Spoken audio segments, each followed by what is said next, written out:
જામનગરમાં વર્ષોથી કોંગ્રેસ સાથે જોડાયેલા અને વ્યવસાયી વકીલ એવા હારૂન પાલેજાની બુધવારે સાંજે બેડ વિસ્તારમાં સરા જાહેર હત્યા થતા ચકચાર મચી છે।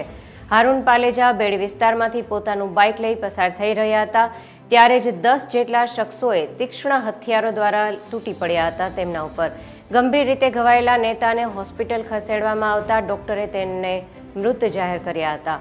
ઘટનાના પગલે જામનગર એસપી સહિતનો પોલીસ કાફલો ઘટના સ્થળે અને હોસ્પિટલ પર પણ પહોંચી ગયો હતો અને આ મામલે વધુ તપાસ હાથ ધરી હતી।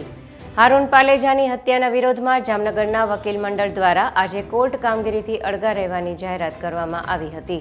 હારૂન પાલેજાની હત્યા બાદ બેડ વિસ્તારમાં કોમ્બિંગ પણ કરવામાં આવ્યું હતું ત્યારે આજે એક પાક્કી બાતમીના આધારે પોલીસે આ મામલે મુખ્ય આરોપી શબ્બીર સંઘારને ઝડપી પાડ્યો છે।